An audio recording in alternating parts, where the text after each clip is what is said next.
UDFിൻ്റെ MLA ആയിട്ടുണ്ടാവും. ഞങ്ങൾ പറയുന്ന രാഷ്ട്രീയത്തിനും കൂടിയുള്ള പിന്തുണയാണത്.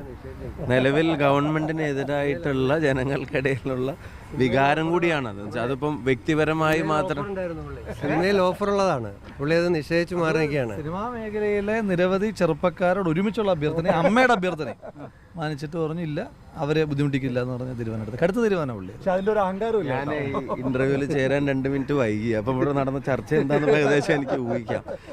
അത് വ്യക്തിപരമല്ല. ഞങ്ങൾ പറയുന്ന പൊളിറ്റിക്സിനും ഇവിടുത്തെ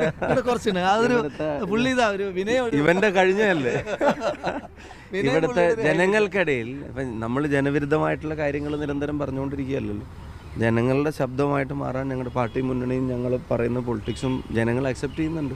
നിലമ്പൂരിലെ ജനങ്ങൾ അത് ഏറ്റെടുക്കുന്നുണ്ട്. അതിന് കട്ടിങ് എക്കറോ ചിലപ്പം ഇപ്പോൾ ഇവിടെ മറ്റു പാർട്ടിയിൽപ്പെട്ട ആളുകൾ പോലും ചില പിന്തുണയൊക്കെ അത്തരം കാര്യങ്ങൾക്ക് തരുന്നുണ്ട്. CPM പോലും മുഴുവൻ ഇങ്ങനെ ഭയങ്കര ഹാർഡ് കോർ ഗവൺമെൻറ് ഫാൻസ് ഒന്നുമല്ല. സർക്കാരിൻ്റെ ചെയ്തികളോട് ഭയങ്കര വലിയ വിയോജിപ്പ് അവർക്കെല്ലാവർക്കും ഉണ്ട്. നിങ്ങളുടെ ഒരു കോമ്പിനേഷൻ, അത് PK ഫിറോസ് ആണെങ്കിലും രാഹുൽ മാങ്കൂട്ടം ആണെങ്കിലും ഷാഫി പറമ്പിലാണെങ്കിലും PC വിഷ്ണു ആണെങ്കിലും എല്ലാം ഈ ഒരു കോമ്പിനേഷൻ എങ്ങനെ ഇങ്ങനെ പോകുന്നത്? എല്ലാം കട്ടൊക്കെ അങ്ങ് നിൽക്കുന്നല്ലോ. പ്രയാസമൊന്നുമില്ലല്ലോ.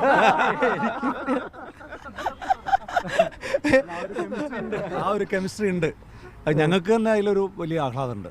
എന്താ കോൺഫിഡൻസ് പുതുപ്പള്ളി പറഞ്ഞത്, തൃക്കാക്കരയിൽ പറഞ്ഞത്, പാലക്കാട് പറഞ്ഞത്, നിലമ്പൂരിൻ്റെ ചരിത്രത്തിലെ ഏറ്റവും വലിയ ഭൂരിപക്ഷം മാർക്ക് ചെയ്തു. ഹജ്ജിന് പോയ പാണക്കാട് തങ്ങളെ വരെ വിവാദത്തിലേക്ക് വലിച്ചിഴക്കും ഞങ്ങൾ ഒരിക്കലും